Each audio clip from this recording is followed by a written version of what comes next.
Hola, hola. It's your girl Erica from America. Welcome to the Confidence Chronicles podcast.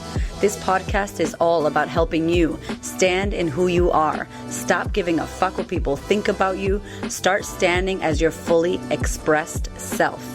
As you are, as is, there is no filter needed. You are fucking awesome, and I am here to remind you. I'm a confidence coach, and I'm a bold stand for confidence, and I cannot wait to dig into today's episode with you.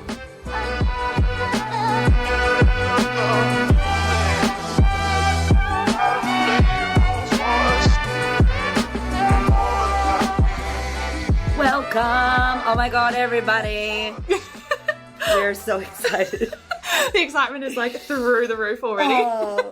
We've already had like 45 minutes of a conversation. Sorry that you missed it. Yeah, sorry, but we have press record now, so here we are. Yes. Oh my God, Taylor Rae. Here I am in the flesh. Welcome to the pink wall. It's so exciting. Oh my God, honestly, just like meeting in real life and like actually like your best friends on Insta, but then the real connection is just something else that's a bit magical. She's a sexy biatch. She rocked up in here with some cheetah print and red lips. Her hair is fresh. And I'm like, oh my God, you're a real human. Hello. I'm a real human who actually did do a fresh shave just for hey, you. Thank you. Don't mind my sexy, sultry voice today. I have been sick, but no longer sick, so I'm not going to get you sick, don't you worry. It's all right. Sharing my germs. I'm so pumped. So if you have been living under a rock, we did a podcast like a week ago or 2 weeks ago now. Yeah, came out a week ago, yeah. Came out a week ago on Taylor Rae's podcast.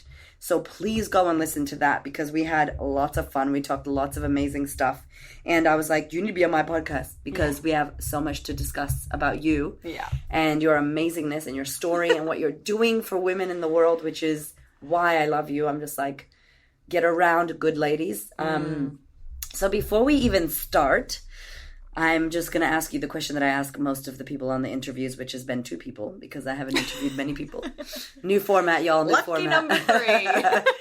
So when you think about confidence, what is the word? What is the meaning? What does confidence mean to you? Oh, I love this question. And I didn't even know you were going to ask it, but I'm like all lit up. To me, confidence is when someone is standing so truly and authentically themselves and they just feel that total sense of alignment, but also in a way that you feel like you're on fire and you feel like you're glowing, and you can see it in other people when other people exude that confidence. And I was going to say it's a lack of self-doubt, but I don't even think it's that. I think it's like, even if you have the self-doubt, like you push through it and you just know like the way that you show up, like in your most authentic self, in your skin, like just absolutely radiating. I would say like to just radiate and glow, like that is confidence. And to just know that you as you are enough, like you are absolutely perfect and divine the way that you are. And when you own that, that's when you step into that most confident version of you. Boom. I love that answer so damn much. Oh my gosh. Okay. So, because a lot of people ask you how you're so confident and in the work that you're doing. And so tell everybody the work that you're doing and just like what you do now, what your business, and we know your business is moving and transforming as when you're growing, things start to change, right? Yeah. But what is it that your work is about? Yeah, so you're totally right. And I think that that's a really good point to bring up as well for all ladies listening who have businesses or want to start them. Like, don't be afraid to like grow and pivot and evolve over time. I think sometimes we can get really caught up in like, this is, you know, it is important to like have your niche and know who you serve, but don't be afraid to trust what you're called to over time and as you expand, because that's definitely been my journey. And the more I listen to it, the better it is, like the more impact I get to have and the more abundance I get to call in and all those sort of things. So what I do right now is I help female entrepreneurs to blend spirituality with strategy in order to call in the freedom, the impact, and the abundance they are worthy of. And basically, I'm just all about blending like the woo with the work in a way to step into massive success and serve the world with your gifts. I love the woo with the work. Yeah.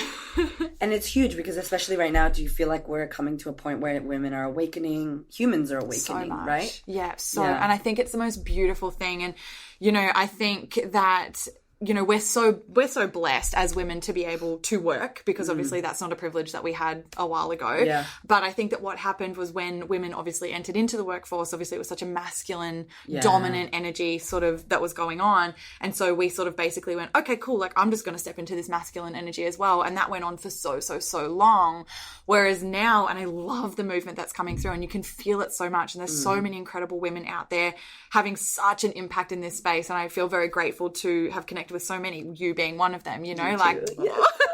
I'm gonna hug right now. I'm gonna take a quick pause so we can hug. Just so we can embrace. But honestly, like, and I love it, and I love seeing the movement, and I love that, you know, we're in a time and age where, like, you know, it's becoming more and more accepted, like there's more than enough for everyone. Like, we're all shifting into that abundance mindset and, like, Yes. let's all rise together, and from a place that really encompasses that divine feminine energy and trusting in flow and intuition and what it is that you're guided to. And the thing that I'm massive on is, like, combining that stuff with the aligned hustle. Like, I'm all about the aligned hustle rather than just being, you know, heads down, got to stay in the masculine, got to, like, push, grind. Like, I've been there, I've done that. Basically had a breakdown because of it. And that's how I basically came into this space where then I incorporated all of that, you know, feminine energy, and it's done nothing except help me to rise, like, honestly. Yeah. And I just love seeing women do it, and I love the energy that's about, and the more of us that share it, the more of us can step into it. And I think, honestly, it's changing the world. Yes. Like, so much. I fucking love you. Okay. We could talk for 70,000 hours, just so you all know.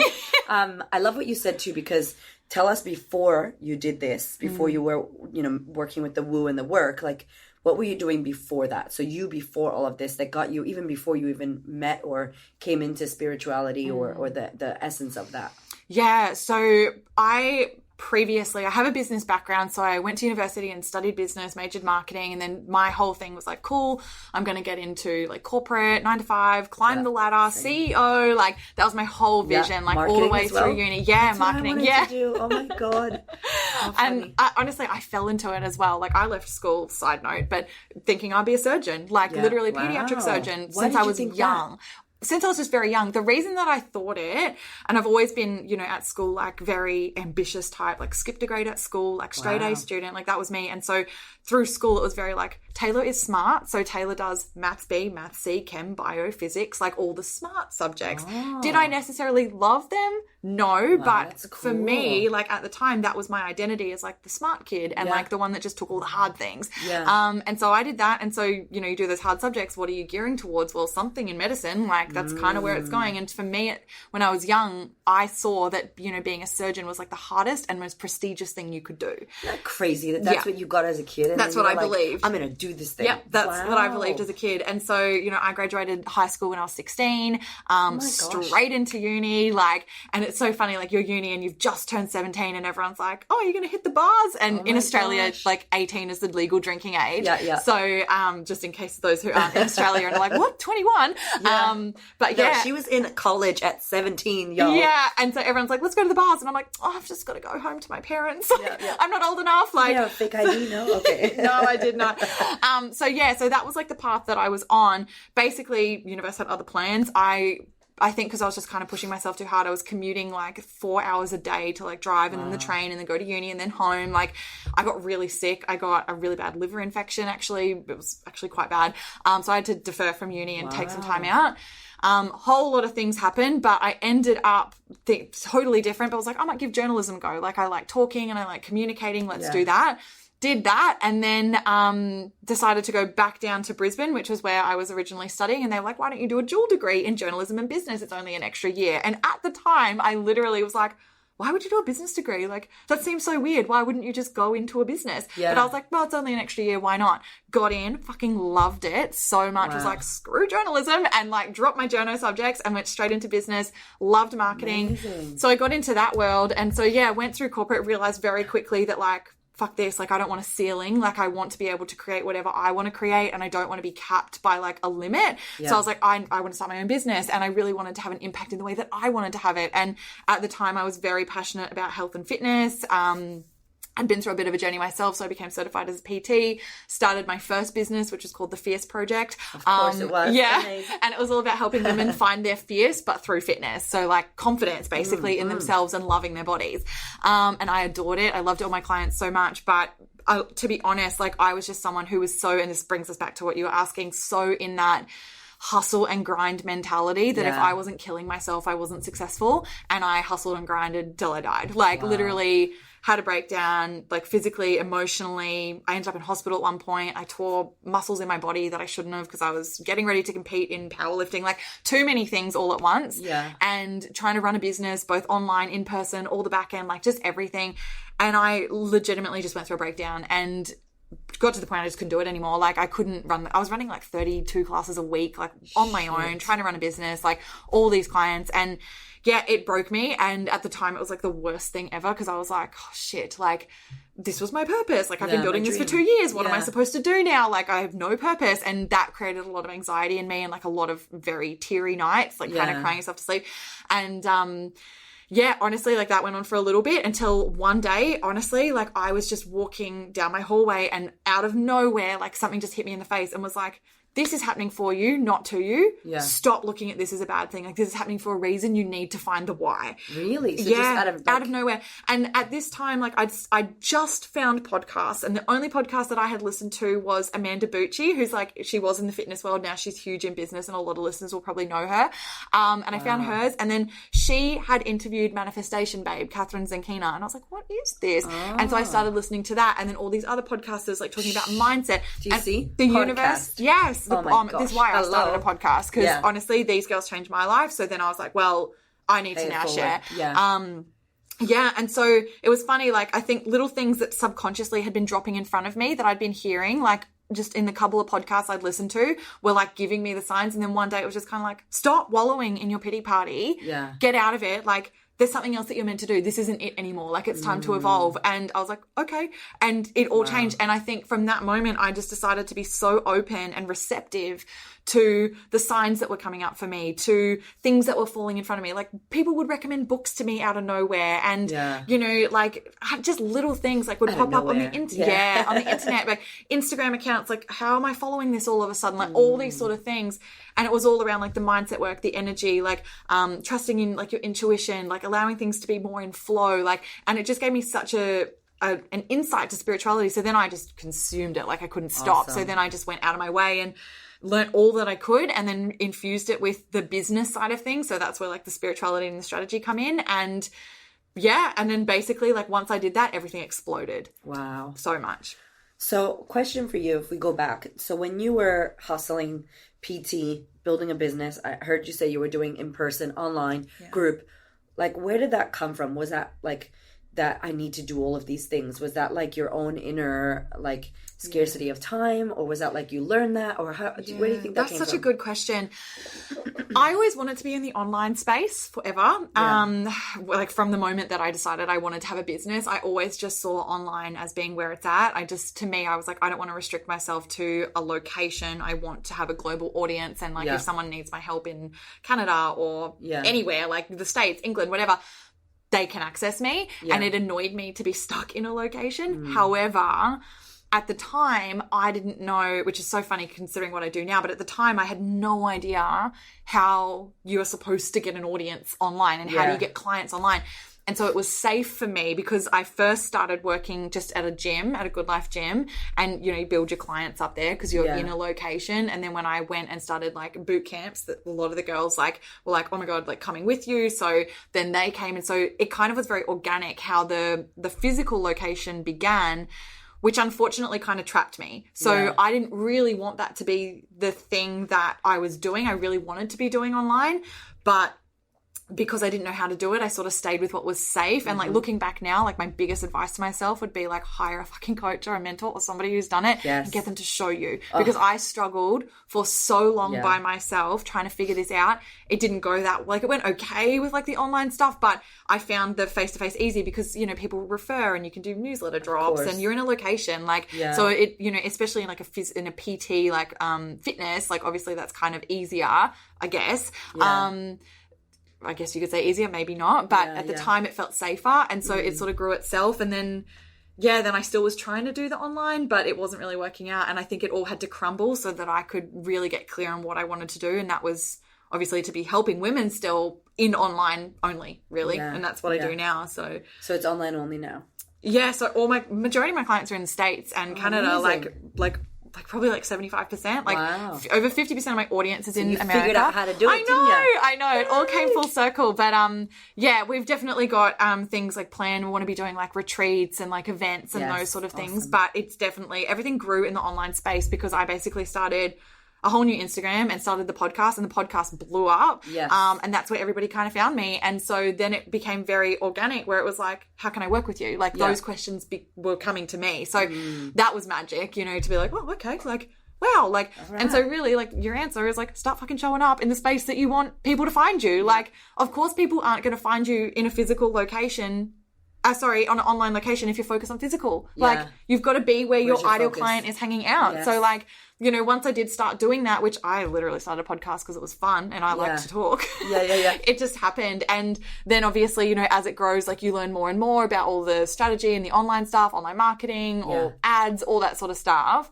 And that all comes with time. But like I said before, like, honestly, like, I'm massive on it now in my business where I'm at. I invest in myself all the time. But back then, when you're starting, you definitely have fear around investing the money. Yeah. But it's the best thing that you can possibly do, because, like, do whatever you can to get that money and invest, and you will skyrocket yourself 5 years, 10 years ahead in a 6-month period. Yeah. And it's so worth the investment. 100%. Like, I cannot encourage it enough. I feel like you as well, though, have like something similar that I do. Like, you find a way.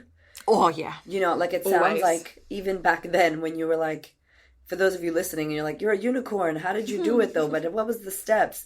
It feels like, and I don't know, but it feels like there's this underlying thing that kept driving you. Yes. And almost pulling you towards where you needed to go, even in your despair, even in your hospitalizations, even in your anxiety. Yeah. What would you say, looking back now, that was? Because not everybody accesses that. Yeah. Everybody can access that. Let me be clear. Yes. But, like, I had the same thing and I never knew what it was. And I'm like, what the fuck was that thing that even... I should have been dead. I should have given up. I should have just quit. I should have been on drugs. I should have been pregnant at 13. But something was like, keep going, keep going, keep going. For you, like, what do you think that was? Or how do you speak to that? Was it like your... Yeah. What was that? Yeah, and I think that is such a good point to bring up too, because I don't want anyone to listen and go like, oh, so, like, a unicorn, like, so easy for you, like, you just made a podcast and you got clients. Like, it's so easy to say that and to be like, yeah, that was where a lot of it came from, but it doesn't mean that there's not a fuck ton of hard work that goes into it and a lot of showing up before anything happens. Like, trust me on that. Like,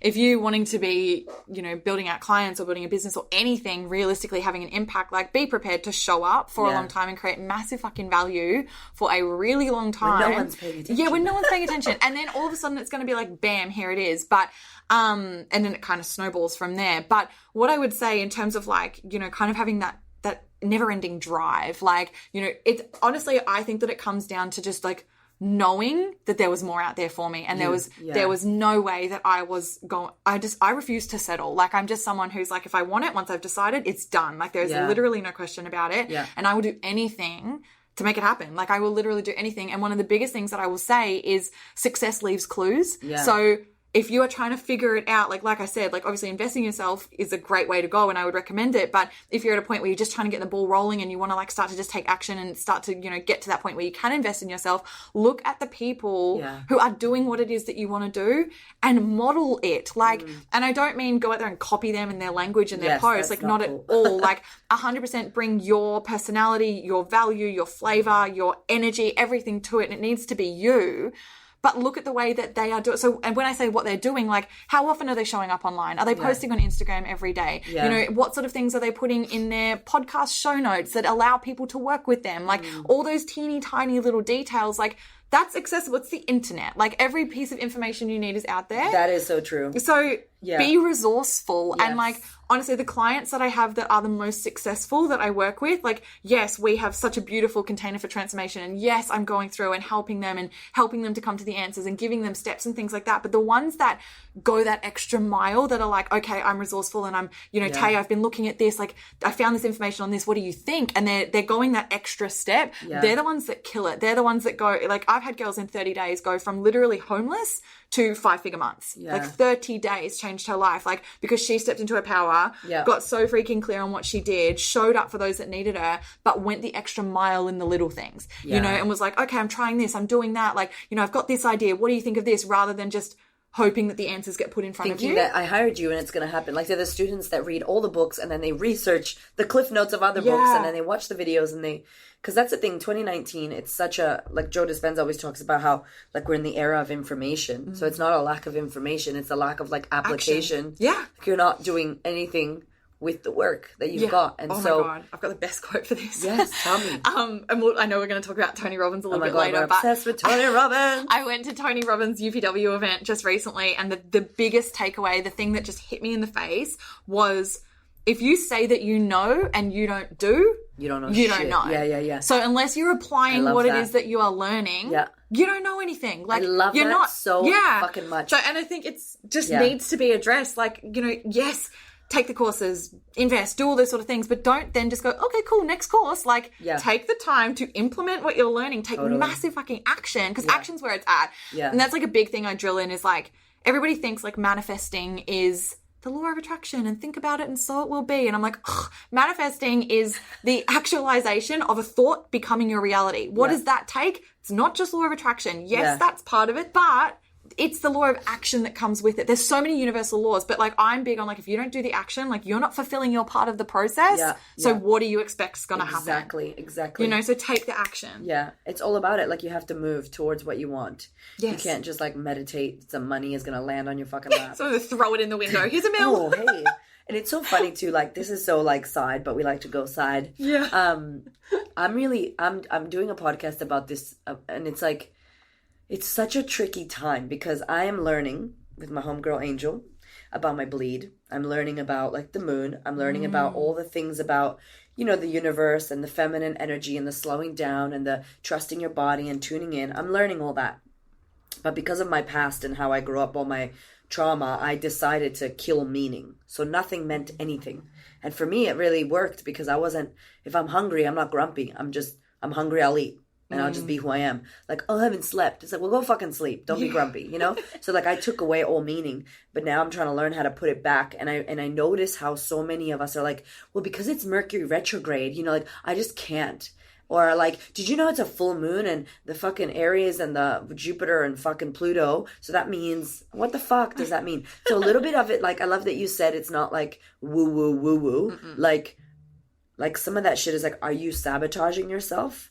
Or is it really the full moon? Like, you know, like, fuck yeah. Isn't that like it's a tricky time right now, y'all? Yes. And I tricky time. think you have to decide what, like, are you being honest with yourself? And like, you know, ultimately, like, yes, you know, rest and all those sort of things. Because people do get into this and then they go like, oh, you know, like, but I'm not feeling it. And I'm a Virgo. I'm not in it's the like, energy to record the podcast right now. And I'm like, okay, we'll get in the energy. So, like, do something that's going to shift your state. Like, don't allow the excuse to override what you know you need to do in terms of stepping into your power. Like, of course, there's going to be moments, and, you know, again, another universal law for you, like universal law of rhythm. Everything has seasons. So, like, the world has, like, summer, autumn, winter, spring. Like, you know, we can't be in summer 365 days. And, like, as humans, like, we're connected to that universal energy. So, like, no, you can't expect to be in peak summer season your entire life. You do need your winter and your rest.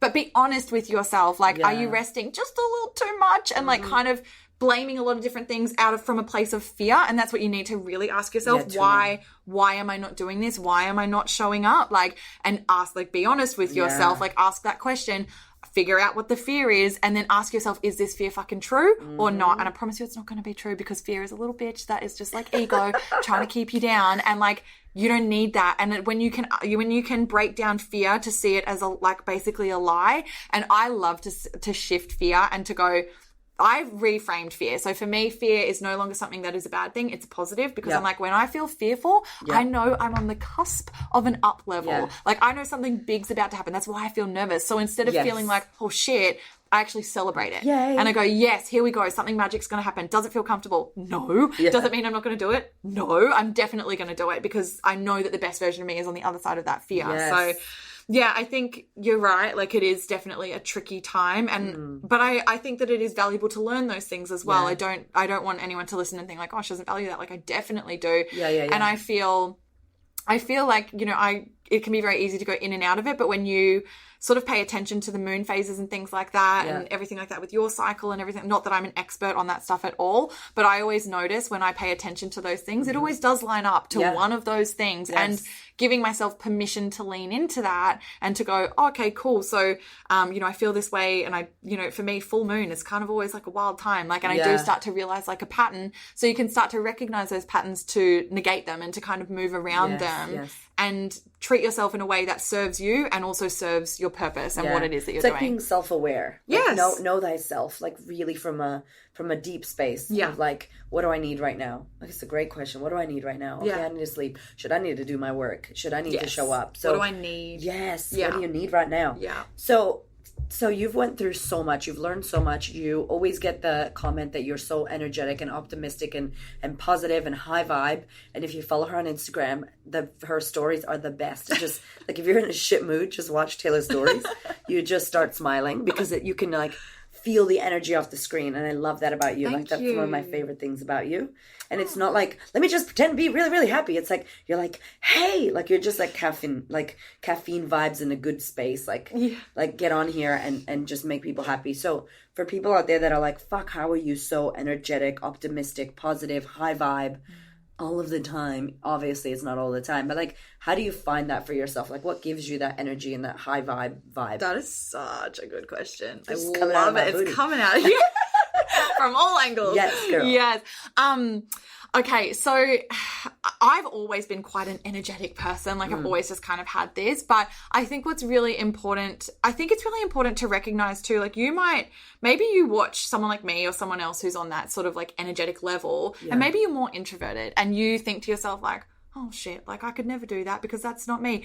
And I think it comes down to basically the first question that you asked, which is like, what's confident to you? So what's the most authentic version of you? Because I follow other people who are way more mellow than me and so chilled, but their vibe, the energy is still the same intensity. It's just not necessarily the excited level that I have. It's more of a like divine, feminine, beautiful, and you can feel yourself connecting to them. So I think that it's not necessarily about thinking that you have to be the most energetic person in the room. It's about really centering into yourself and being really authentic in how you show up. And I think that that's why I come across in a way that you would feel connected because I'm not faking it. Like I'm not lying when I'm on there. Like I don't go from like, oh, my life sucks to like, okay, I'm on Insta stories, so I better be excited. I'm just kind of like that. And so me tapping into that and being honest with the way that I show up is important. And like, also I show up in other ways. Like, you know, if I do a meditation and I feel really grounded and centered, like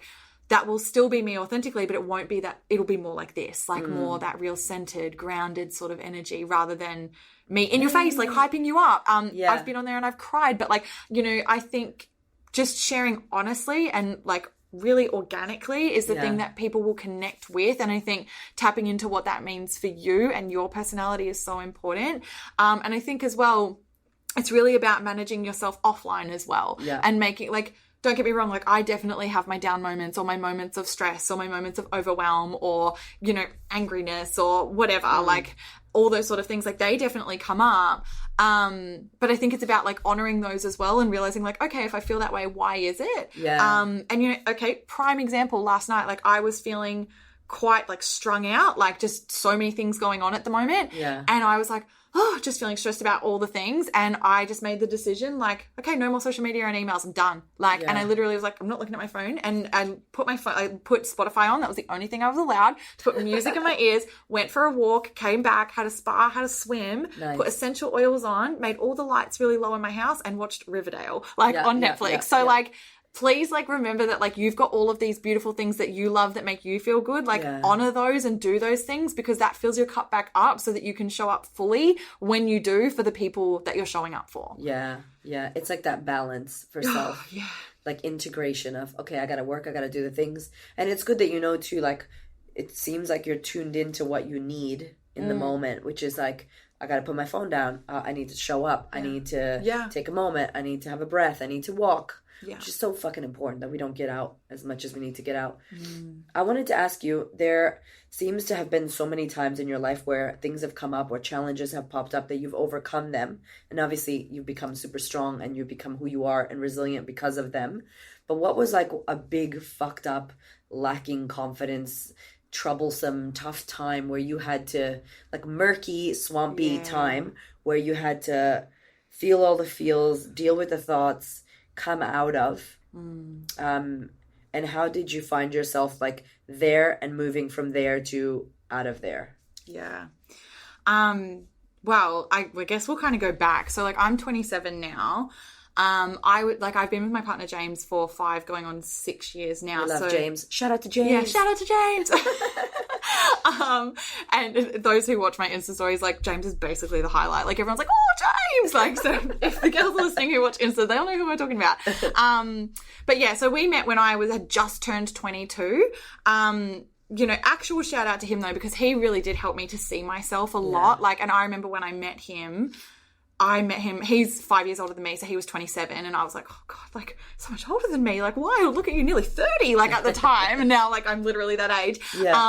But honestly, like, when, like, we met, like, I was not who I am today at all, like a shell of the person that I am. And I just want everyone to hear that, because I think sometimes people see someone that's like really confident in themselves and like, just so, as you said, so strong and like not really self-doubting or anything like that, and they go, oh, you must have always been like that. And it's like, no, like not at all. And like, if we go right back, like all through like primary school and stuff like that, like I was the girl that like had 0 friends, like the one that was like bullied in like, I could tell you the names of the people who like, I was like the little slave of the group. You know how there's always like, sadly, like one that's kind of like, you go get all the stuff for the group and like nobody likes you anymore. Like that was me. And I really, like, if ever I see like a group of schoolgirls and I see the one that was me, I'm always like, oh, my heart, like I really feel it. Go girl. You go girl. Don't worry, you're going to kill it when you get older. Don't worry. So that was me, like, all through school. And then also I had an upbringing where, my relationship with my dad, he was someone that was very, the man is the head of the house. And I have a sister and my mum. So it was like 3 of us, like 3 girls and my dad. So like very female, but like he was very, along the lines of like, women are kind of like seen and not heard. You'll speak when not spoken to, and we would butt heads a lot. Like we fought so much growing up, especially when I hit like that, like 12 to 15 sort of age, when you start to sort of get your personality and you start to realize what you believe. Like, and so that was when we really, really clashed, and he tried really hard to squash it out of me. And I honestly think my mum has said to me, and I was saying this to you before, that she says to me, I don't know, Taylor, how you came out as confident as you are, because everything about your childhood would have suggested you would have gone the other way. Troublesome, rebellious, like, and I wasn't. Like, I was like the good kid, like always asked permission, like all those sort of things. Like, and so, like that. And I honestly, like, again, like what I said, like everything happens for you, not to you. And I think that just built such a resilience in me. Like the more you tell me not to, the more I want to speak. And so, although going through, and I wasn't sure of myself at all, like as a teen or anything, through uni, I was really like kind of lost and, sort of just all over the place, like partying a lot, drinking a lot, wasn't confident in myself, like didn't value myself in relationships in terms of the guys that I dated, all those sort of things. But then, came through uni and everything like that. And I think, then went and, like I said, into corporate, and I was basically living a version of myself that wasn't who I wanted to be. Like I was like blonde hair, centre part, pencil skirt, like so different to what I am today. Imagine that. I know, because of what I thought people wanted from me. And then when I met James, like he was someone that was really quite confident in himself and didn't really care what anybody thought. Like, and so I think he sort of saw that in me, and he would sort of like drop a lot, like little things all the time and be like, own yourself. Like you are who you are, like be confident. And like, to the point, like, and this is such on a tangent, but like we've had conversations, like no matter what happens, like whether we ended up together or not long term, he has said to me, no matter what, if you come out as like, if you stay the way that you are now, like so confident, like job is done. Like that's all that I care about, is that you never doubt yourself again, that you never, great. that you never like settle for less than that you're worth, all those sort of things. And, that sort of was what started it. And so then, it became about like, okay, I'm going to own this, and started to do little things like, even just little things like change the way you make up and then the way that you dress. And then I was someone that always wanted tattoos for like the longest time, and I didn't give myself permission to do it. And my, people around me were like, oh, tattoos on women, like, would you really do that? Like, and I was like, oh, maybe not. Like, and always wanted to like shave my head and all those sort of things. And I remember once we were at the barber, and there was a chick there, and she had like a blonde mohawk and like shaved on the side. And I was like, I fucking love it. And I said to James, I was like, oh, I just wish that I could do that. And he was like, well, why don't you? And I was like, yeah, why don't I? Like, and it wasn't long after that I literally went to my friend who was a hairdresser, and I was like, shave the side of my head. And she was like, oh God, are you kidding? And I was like, no, do it now. Like, I need you to do this. I need you to do it. I've wanted to do this for so long. Shave it. And she was like, I don't think so. And I was like, I do. Pick the clippers up. And she was like, okay. And she shaved it. And the second that she did, she was like,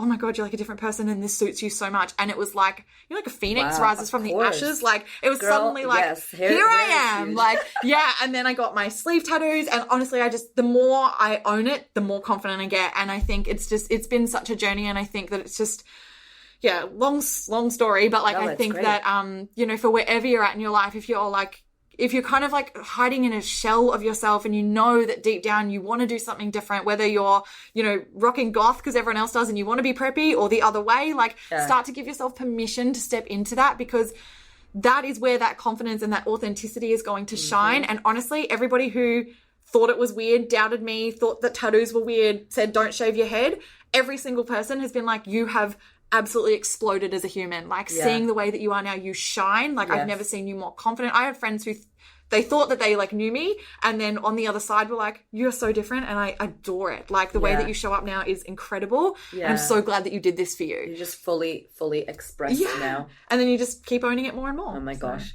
She's got an amazing sleeve, peeps. Like amazing.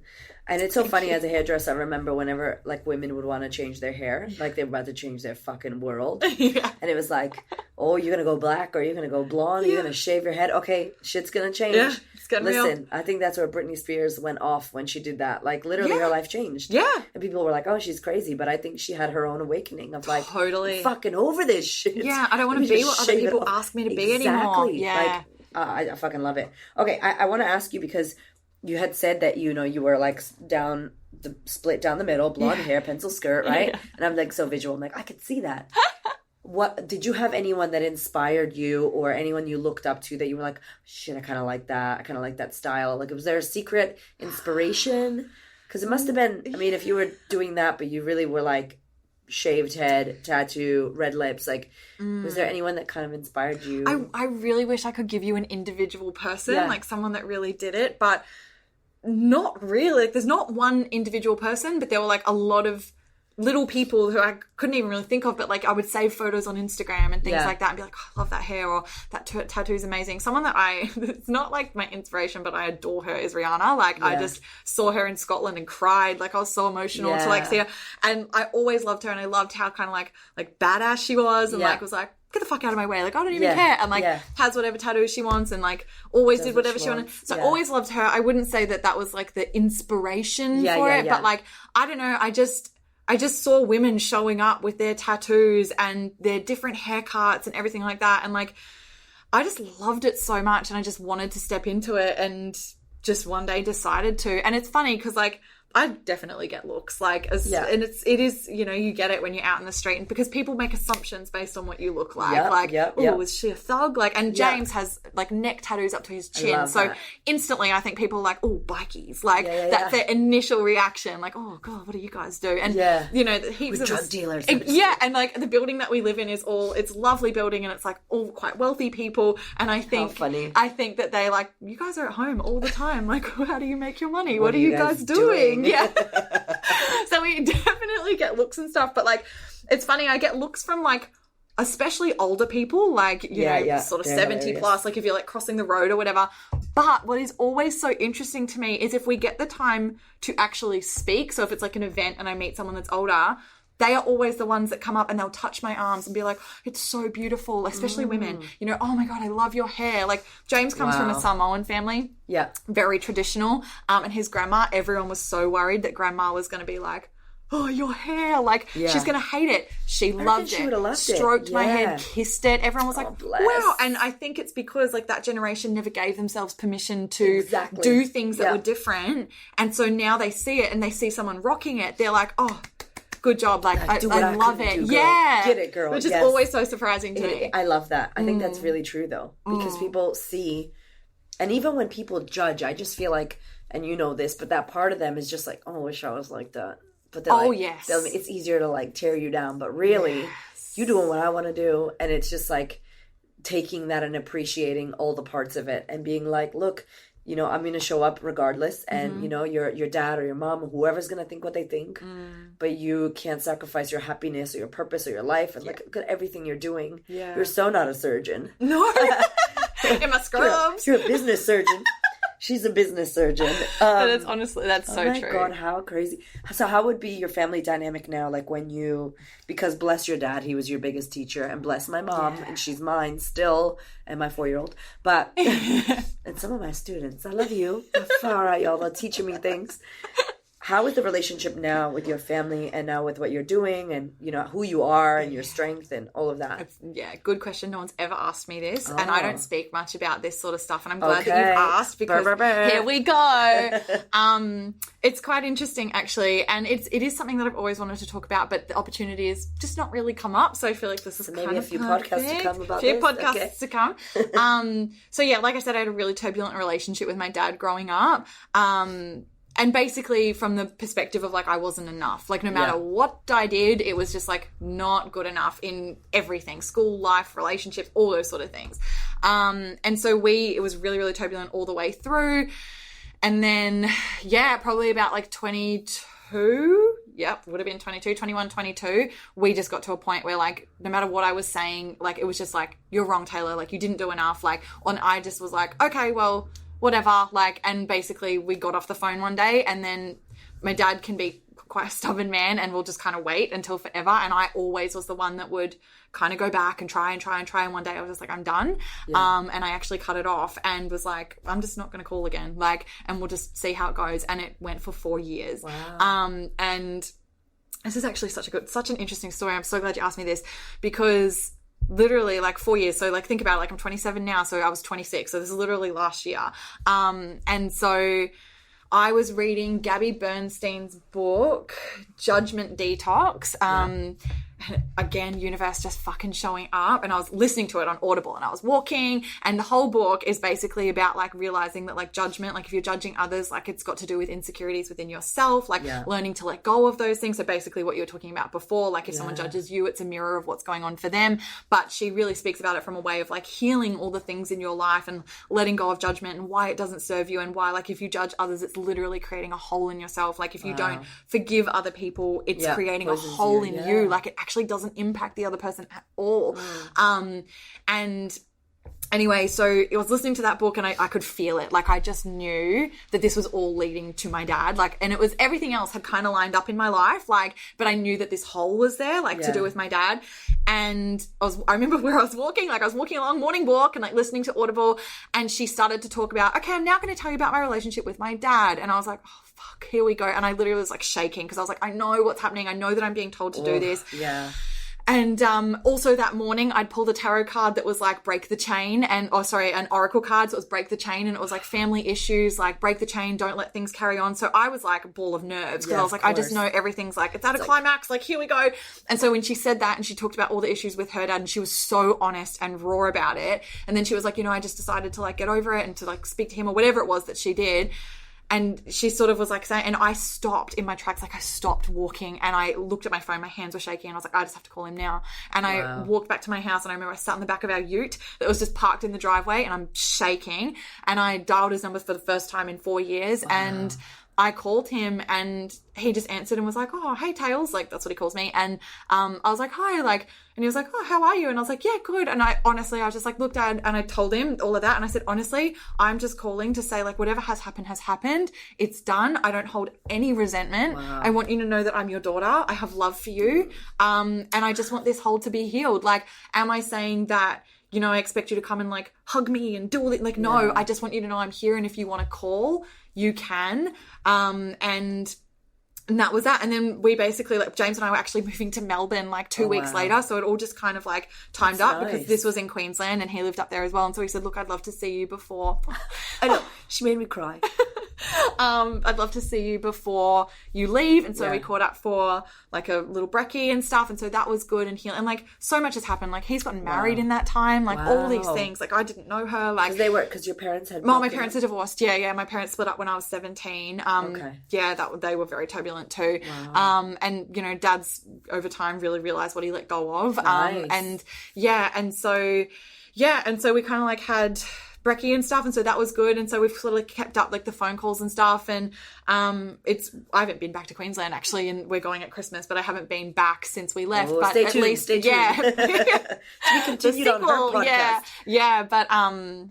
yeah, it's good. Like, now we're at a point, and like, does he know the ins and outs of me 100%? No. But would I expect him to? No. And I don't put that pressure on. And I think that that is something that has helped me so much throughout my life, is to realize, like, you can't control the external things to you. All you can control is what's going on internally. And honestly, that's like, hard enough. Like, once I took ownership of that and like stopped putting expectations on the way that I want him to act, and you know, I had to realize, like, a lot of what Gabby Bernstein was saying, like, you know, he is the way he is because of what went on in his childhood that he doesn't even know that is, like, I have that knowledge because I've done so much work to move through all of the subconscious layers, so I understand that he wouldn't know because he's never put the time into that. So I can't even blame him for the way that he acts. Like, it's just part of who he is. And like you said, like, he's my biggest teacher, like, taught me so much resilience and everything like that. Was it from a great circumstance? No, but I'm so grateful for it.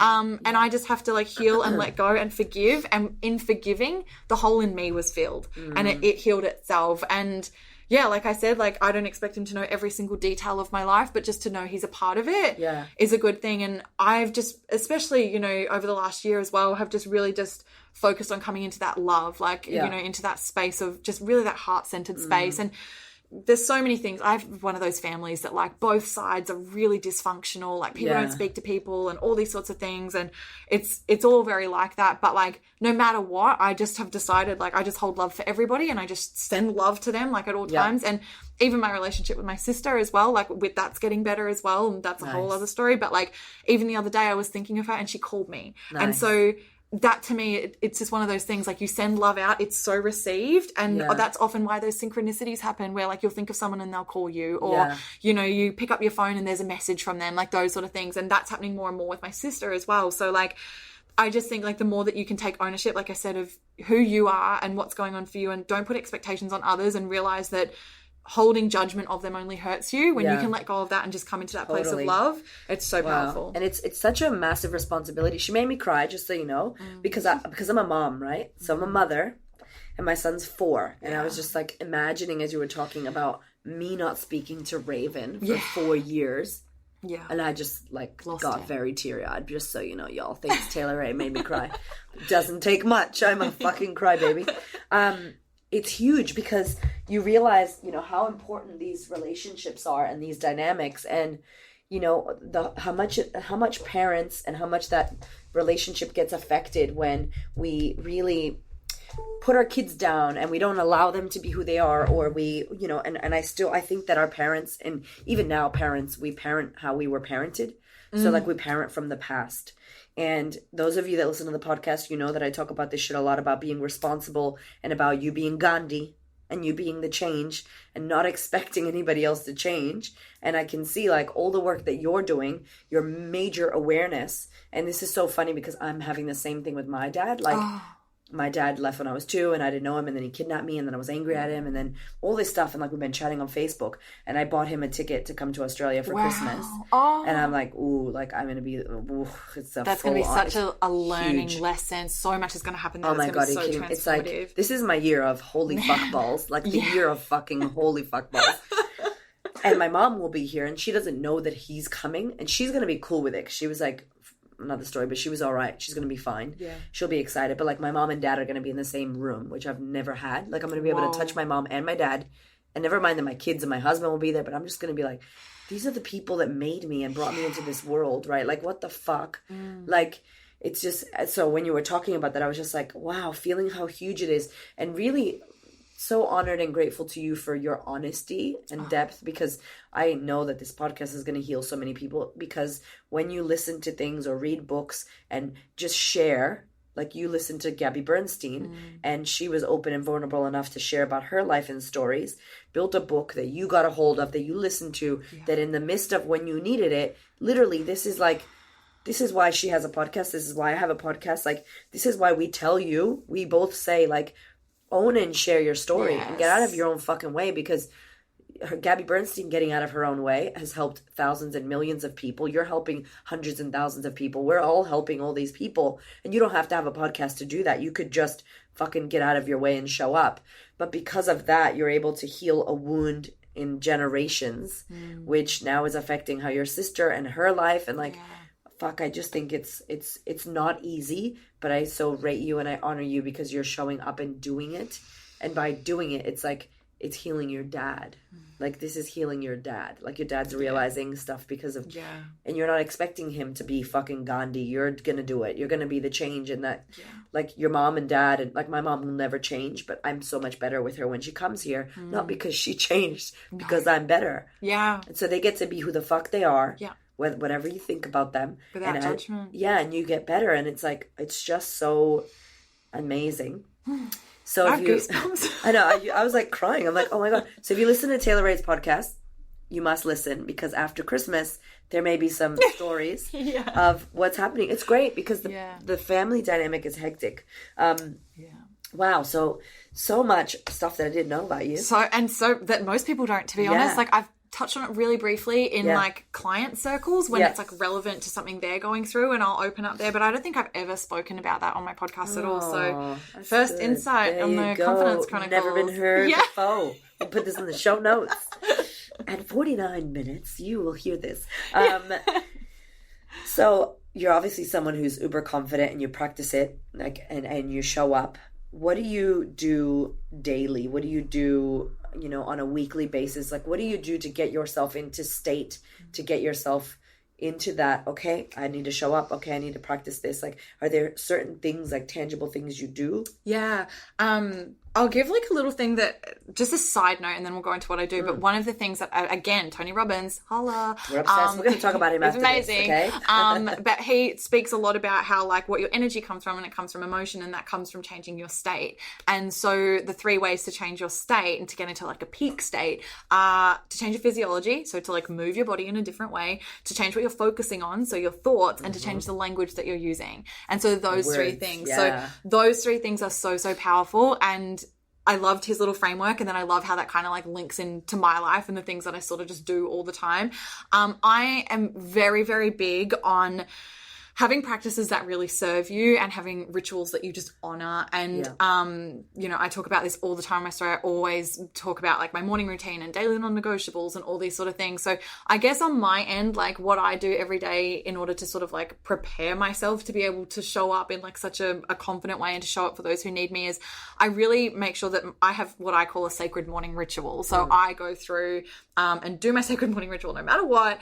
Basically it starts 5:30 in the morning. I get up and I do my journaling and my meditation in the morning before anything. I have a hot lemon water as well. Side note. So I make my lemon water, and then I sit down and I journal. And for me, something that I teach is stream of consciousness journaling. So really what I would really encourage, and you're going to find so many answers that you will be looking for when you do stream of consciousness journaling. So you might want to do some breath work before. So like, you can do like box breath. So it's like a count of 4 breaths in, hold for 4, breathe out for 4, hold for 4 at the bottom. You can do like a few cycles of that, and then literally pick up your journal, pick up a pen and write. And what I mean when I say this, because a lot of people do this, is they pick up their journal and go, okay, what do I want to write?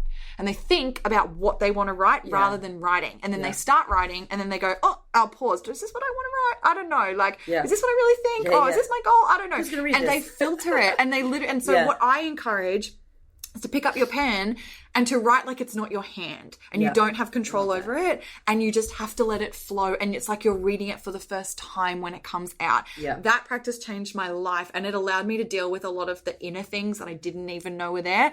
I have written before, honestly, like I've picked up my journal being like, oh, just write like a couple of gratitude statements, and 6 pages later I'm in tears, like letting it flow out about things I didn't even know I needed to address. But it comes from being so open to that practice and getting into that stream of consciousness state. Amazing. And like, again, just pretend it's not your hand, and no judgment, no judgment of what comes out.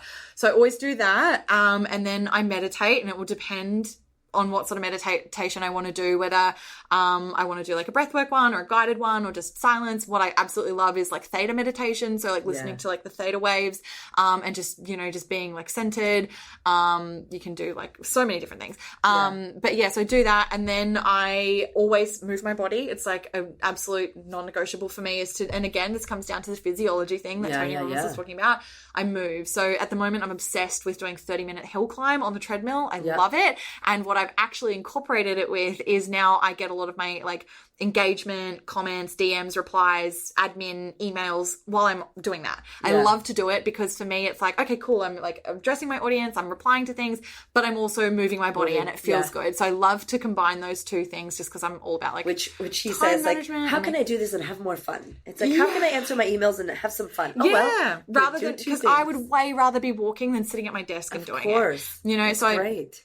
I do that, and then I always come back up, and then I have, when I say come back up from the gym, where's she coming from? And then I go and have a shower, and I always finish my shower with a minimum 60 seconds cold blast. And the reason that I do that, it's so, it's so good for like changing your state, flushing out like toxins, like energy, all those sort of things. But the thing that I love about it is, for me, it's so symbolic of like, fuck, I don't want to get in the water. I don't want to do it, but I'm going to do it anyway. Yeah. And so if I can tackle that water first thing in the morning after it's nice and warm and cozy, and I put myself into something uncomfortable, anything uncomfortable for the rest of the day, I know I can do it because I've already done something really uncomfortable to start. That is the bomb, y'all. I love that. That's a great, great tip. Yeah. And so that was really quite like life-changing once I started doing that. And then I put on a podcast, like anything. I've got like 6 that I'm subscribed to, and I just kind of circulate through those and whatever I kind of feel called to, and I listen to a podcast while I do my makeup and stuff, and then I get into my day. But it's all those practices in the morning, and this is, I don't know, I've heard it so many times, it's so true for everyone I've ever interviewed.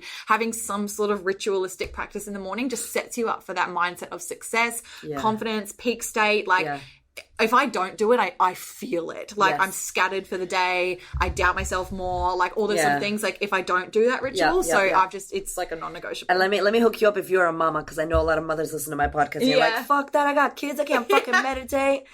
Y'all know, like, it's hard. And I used to get so angry at Tim Ferriss. Shout out to Tim Ferriss when I used to listen to his podcast. And he would interview all these men with like 1 hour morning rituals. And I'm like breastfeeding Nava. Like, I can't fucking get out of my bed right now. Like, it was hectic. So, but the thing is, when you find a way, as opposed to go, I can't do it. It's like, well, what can you do? Yeah. So if you're out there and you're like, I can't do that. That sounds really cute, but I can't do it.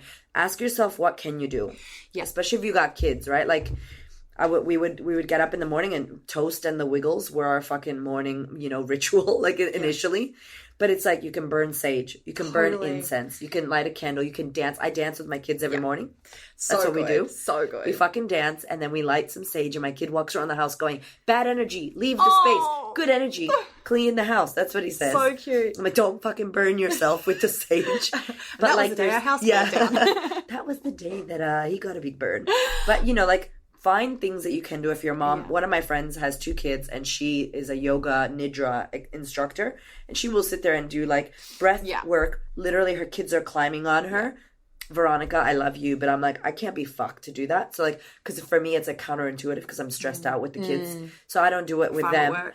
So like finding the things that you can do, and then when you have space for yourself, you can, I actually teach a course called Desire to Manifest, and I've got all sorts of women inside of that course, like mums, businesswomen, like corporate and side hustle, like all these different types of women in there. And it's all about all the stuff that we've basically been talking about. But one of the things that I teach, because I knew that so many people, like, they want a morning routine, but exactly what you're saying, like, I don't have time. And so I'll share with you one of the frameworks that's inside of it that you can literally start applying. And it's something that I teach called the Majum framework.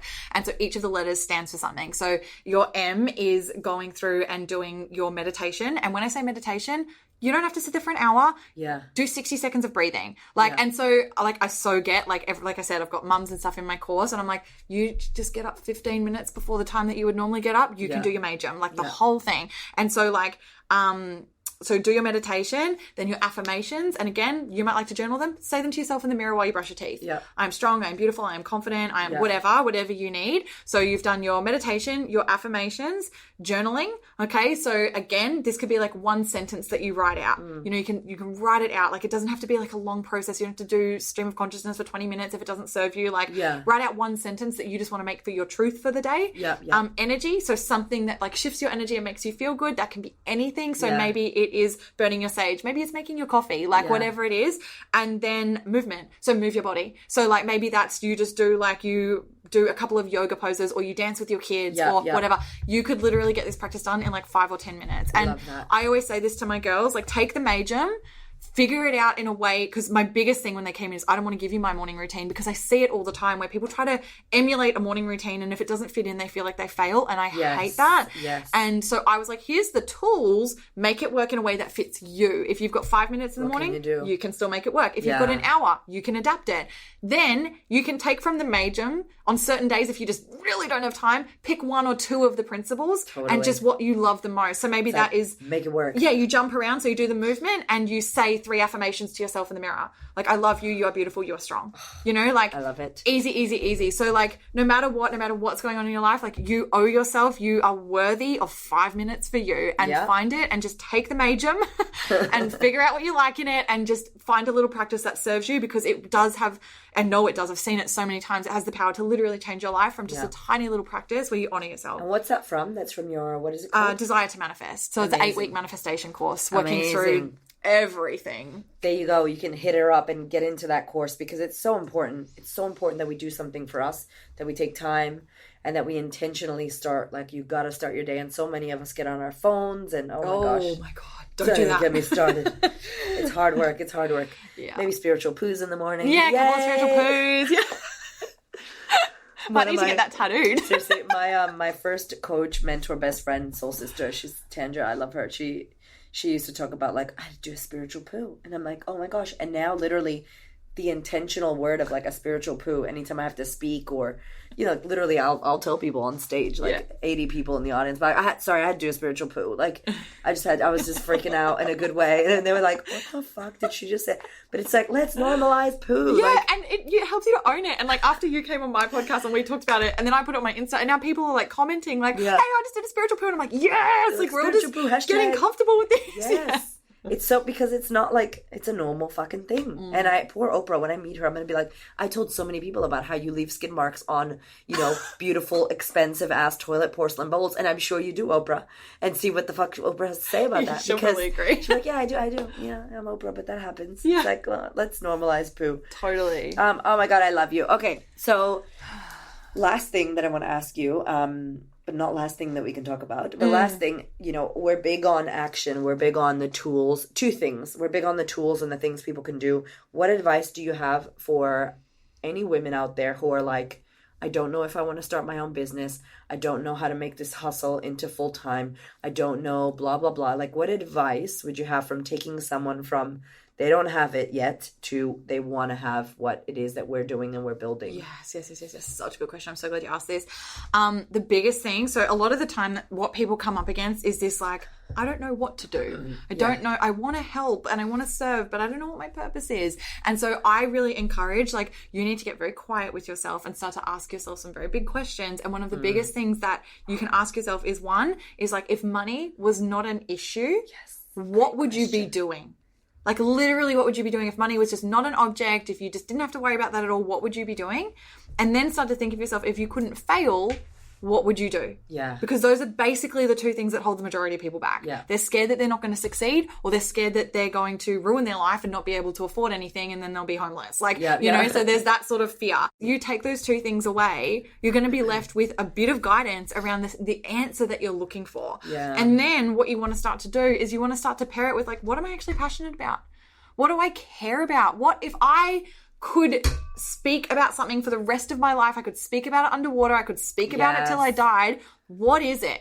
Because there's gonna be something in your life that you can't shut up about. Like, not necessarily all the time, but you find that it just creeps its way into conversations. Like, you know, you're just passionate about it and it comes up, or you find yourself kind of Googling it or reading all about it. And then also start to think to yourself, so I'm giving you like 4 questions, a lot of questions, but then ask yourself, what do people kind of look to me at for already? Because you're going to realize, like, you're already an absolute fucking expert in something. Your life has made you everything that you need to be to teach someone that is 1 to 2 steps behind you. Yeah. And I'm teaching a course on this at the moment, and it's like the biggest shift for the girls inside is to realize, like, you don't need to know everything. All you need to know is enough to help the person that's 2 steps behind you. Like, literally put your hand out, take theirs, and help them to take those steps. The journey that you have taken in your life up until this moment, that is a roadmap for somebody who is at the beginning, and they are looking at somebody like you and going, holy shit, how did she get there? What steps did she take? I wish I could do that. I don't know where to start.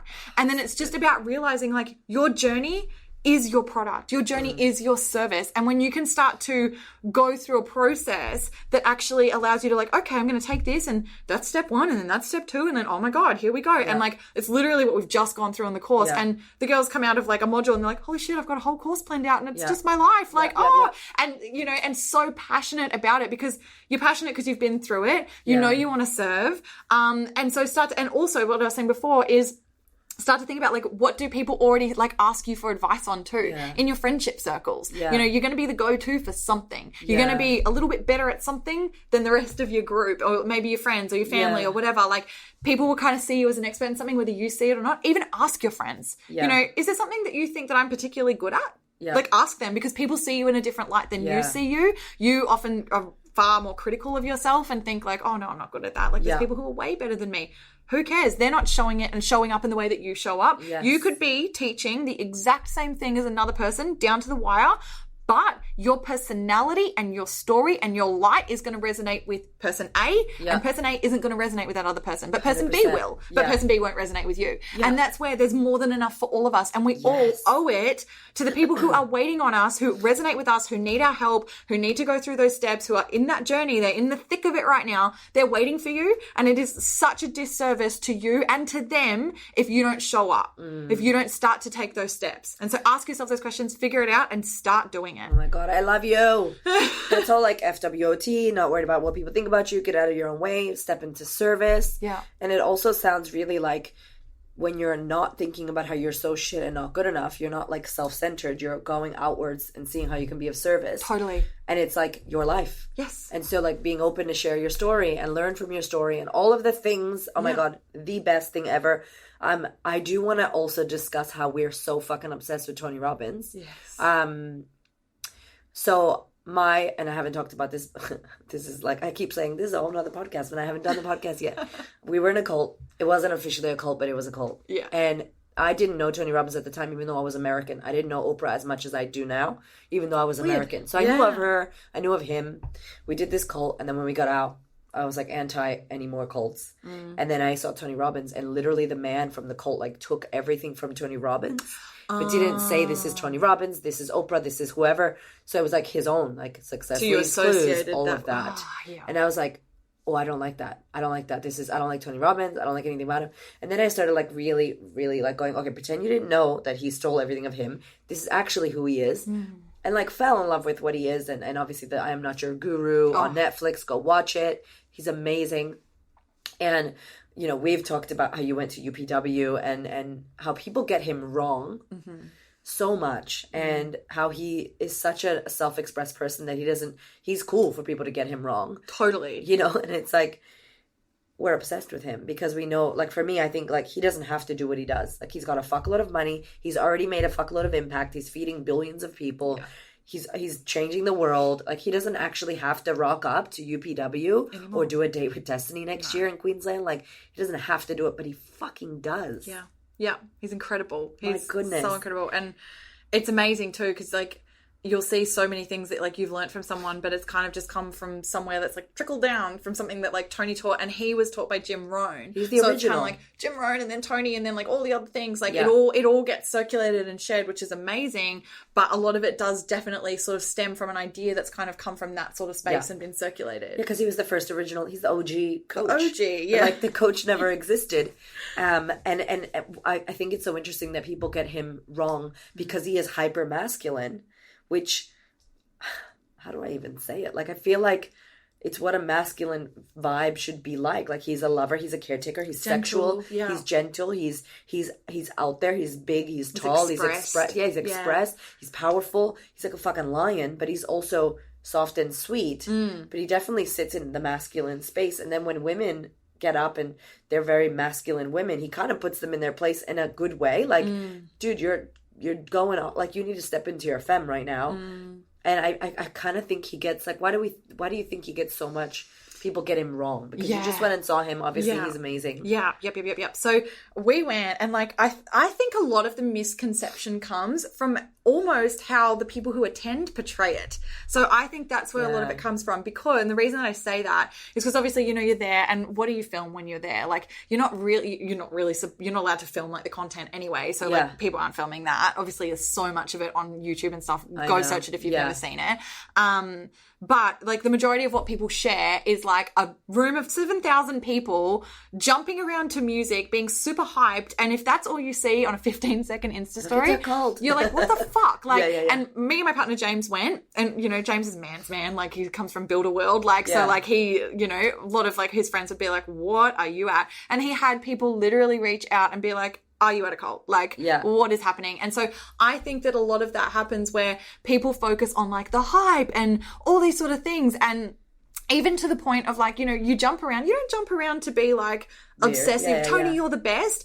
The reason that they get you to jump, it comes down to the movement thing we were just talking about, is because it wakes up your central nervous system. It shifts your energy. And because you're in a room for 12 hours. So like you need to be moving, because if you're not going to take on board what you're learning. And when you wake up your central nervous system, it actually attaches, like it creates like a connection. So you remember it more. And that's what it's all about. It's not necessarily about like hype guys for Tony. Like not at all. He doesn't need that. And so I think that a lot of that misconception comes from that. And then I think as well, some of it can definitely come from people who don't know, have never really taken the time to like be invested in going or finding out or even watching YouTube or anything like that. So they create their own stories about how shit it is, basically to protect their own egos and like to go like, oh, no, that's bullshit. Like, I don't need to go to that. That's ridiculous. That's so culty. Totally, they're scared. But it's like, it's fear. Scared. And like, even like, let's go so far as to say, like, on the last day, Tony says to all of us, whatever you do not go out of this and go home to your partner or your mum or your best friend and hype it and go, fucking yes, it was the best thing of my entire life. Like, oh my God, I loved it so much. He's like, don't do that. I'm asking you not to, because they're going to turn around and go, what, that Tony Robbins fucking, that cult that you were in? Like, and he was like, and straight away, like, they're going to come up because the reason for that is what he said is that you left as one version of you. You go in, you do such a big transformation. Yeah. You come out as a whole other version. The person that's on the outside that never went through it now has fear that flares up in them that you don't need them anymore. That now you're a different person. That you've transformed so much. That, oh my God, now we're on different paths. And so insecurity comes up within that person. And so that's what he said. He's like, please don't do that. Like, just go out, be like, yeah, it was good. Like, I enjoyed it. If they ask you questions, tell them about it. But don't come out and be like, it's life-changing. You have to go. And that was one of the biggest things that, like, you know, I talk to my girls about this all the time. Like, even when they go through Desire to Manifest, and they'll say to me, like, oh, I've just learned so much and my partner doesn't want to take it on. Like, and I'm like, it's not about you forcing it on someone else. Like, if someone had forced it on you 6 months ago, you would have been like, fuck off. I don't like, you're crazy. Like, I don't want to hear that. Yes, it's happened for you in divine timing. So trust it's going to happen for them in divine timing. Support them, make them feel safe, and don't make them feel like you're going to leave now that you're this enlightened being. You know, like, you have to still like show them love and safety and all those sort of things.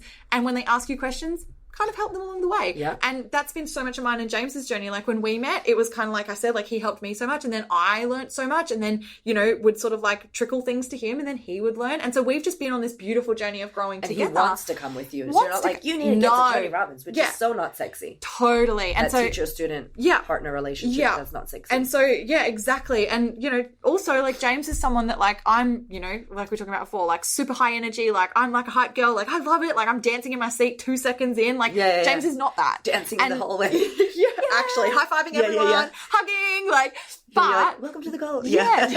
James isn't that. And so he was someone that was like, I want to go because he was very like, I want to see what this is before I judge it. Yeah, so that's my husband. Yeah, so he wanted to go to see what it was like. Yes, before he actually made a decision. And he came out and was like, it was so beneficial. Awesome. Did I have the experience you did where I was like, woo, like jumping? No. He was like, but it taught me so much about myself. He had huge breakthroughs when we were there. And he said, like, like, I wasn't into like all the dancing and the hugging and the high fives, but I got so much out of it. And he really respects Tony as a businessman as well. Like, he's so incredible in like the whole business space and the philanthropy of it all, and like the, you know, giving and helping the world grow and all those sort of things. So James really loved that side of it. And so, you know, James and I are like polar opposites in that way. So kind of like whatever type of person you are, whatever you kind of go for and what you expect to get out of it, there is something in that room for everyone. Yeah. And I think that, the misconception just comes from the judgment before actually knowing what it's about. I think in general, personal development, it's so crazy how, you know, the ladies in my sisterhood, because it totally is a love cult, and it's like, oh, you're in that thing, what are you guys doing? And like, it's so important to, if you're out there and you're working on yourself, or you're involved in a program, or you join Taylor's program or my program or both of our programs, or you go see Tony Robbins, whatever, like, that you really understand that people will not get where you're at because they're not where you're at, you know. And it's just such a simple self-awareness, you know. And it comes back to what we were talking about before, like, remove any judgment. Yeah. Like, you've just got to remember, like, everybody's on their own path, their own journey, in divine timing. Like, trust that they're exactly where they're meant to be. And if they want your help, great. And if they don't, great. Like, don't ever force that sort of thing on someone, because that is just going to be met with so much resistance and ego that they don't even know is there, because they haven't done the work. You know, but they don't. And so, like, then it creates even more of a disconnect. And so it's just about, like I said, like, come from, like, love, support, safety, gratitude for the person, and it will happen when it's meant to. And it's so funny because you forget, like, when you were that judgmental, asleep, you know, person in pain that was like, and then you're like, oh my God, what? Your thoughts create your reality? Oh my gosh. And then you're like, did you know? And like, you just want to tell everyone. So the enthusiasm is real, but it's like, it can come off as really full on or really judgy if you're not like checking in and tuning into that. So that's our little shout out to Tony Robbins. If you want to give us free tickets to Date with Destiny, Tony Robbins, we'll go together. Yes, we'll do a whole work on all the relationship work together. Oh my God, I love him. I'm obsessed like you, like obsessed with personal development. Same. So let's help the people out. If you had, it's really difficult, this question, but if you had to choose, like, God forbid you go, universe forbid you go off, you're done in the world, you're gone for, and you have to leave a book, a podcast, something tangible, like in the hands of the world, and say, listen, and when I die, tell everyone to read this or listen to this. Is there, I'll give you a few. If there's a specific book or podcast or both or anything, like course, whatever, that you would say, fuck, go this way, read this, you need this. Anything you can leave. Yeah, I've got 2 books, but... Okay, good. It's okay, you can do 2. Yeah. 2? I've got 3, so that I'm like, fuck, those are my 3. There's so many. But like, if you had to choose, like, that's all you get to leave. No, I'll pick 1. No, but that's okay. Play by the rules. You can do 2 because we don't do that. Everyone will be like, I want to know the second one. The first one that I would say, this changed my life, and I went through a really big Audible phase when I was first learning about all of this. I think I was like driving a lot all the time, so I would just listen while I would drive. But one of the books that I listened to was The Vortex by Esther Hicks, so like Abraham Hicks. I actually can't.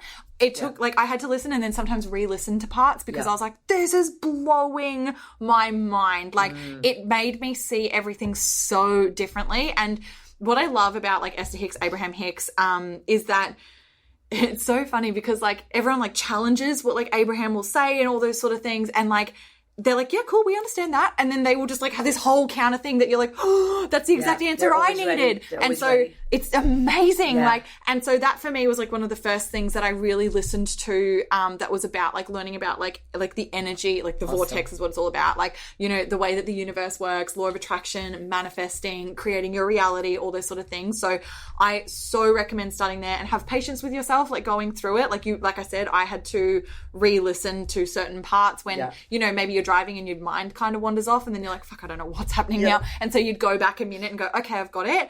And I loved it. I just couldn't devour it enough.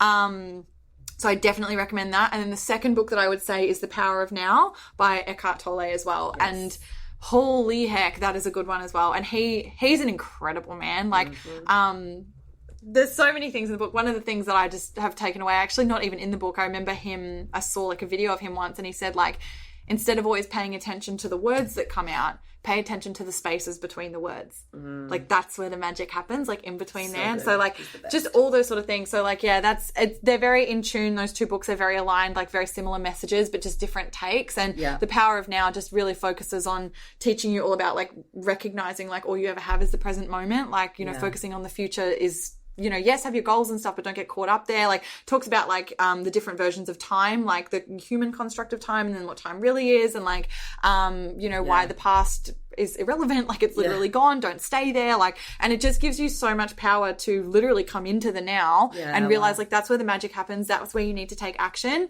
That's all you need to really focus on. And if you do something amazing in that now moment all the time, your life will just explode. Like, it will be exponentially better. So those would be my 2 resources. Oh my God, I love them. I love both of them as well. They're my favorites. Yes.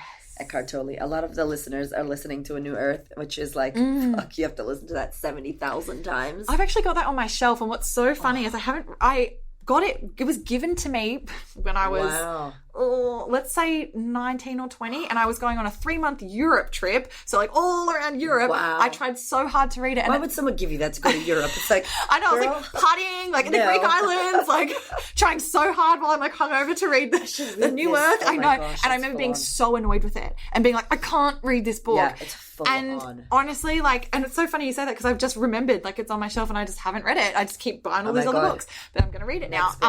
But yeah, and it comes back to what we were saying before, where like, things will find you when you're meant to, like, and if you pick it up and it's not right for you right now, find something else and know that it will.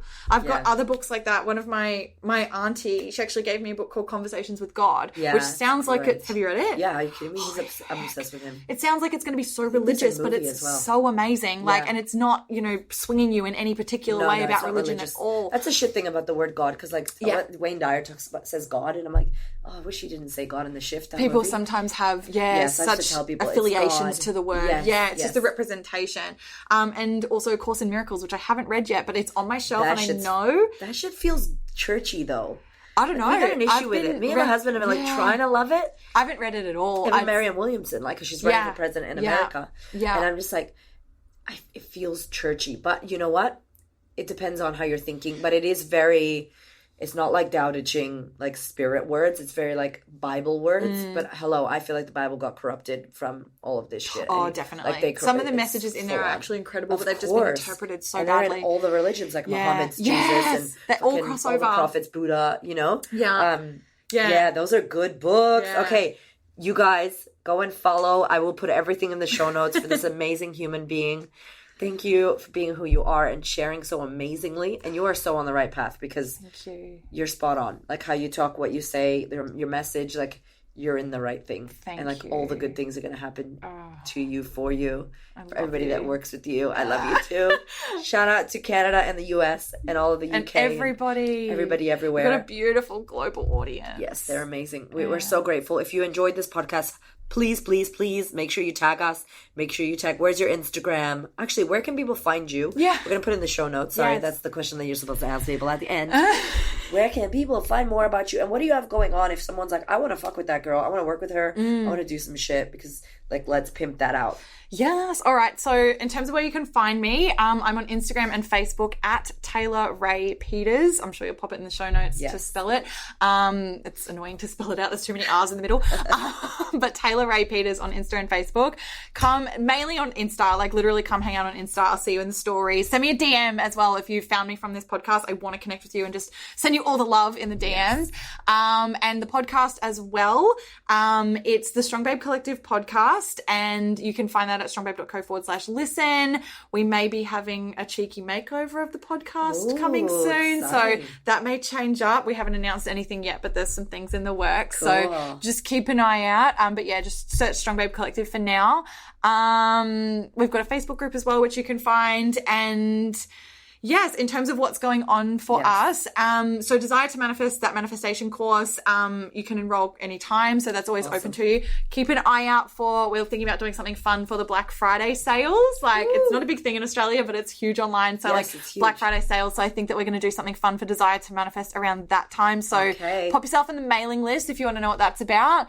I'm doing Next Level Launch at the moment for, like I was saying, the girls building out their courses and stepping into their power, and we're going to be launching like a fun mastermind that's going to be all about supporting women in those foundational steps of building out their business. So that's going to be quite a very intimate sort of group where I really want to work with women who just know like they're here for more. They're ready to step into that power. They're ready to share their light and honestly come from a place where like knowing like you're worthy of massive abundance in exchange for what you do. Because that is something that I see gets fallen over a lot, especially in the spiritual world. Like people doing things that they feel it's like they're calling and then they feel nervous to charge for it. And I'm like, fuck that. Like, you are worthy of such compensation for your work. Like, money is just energy.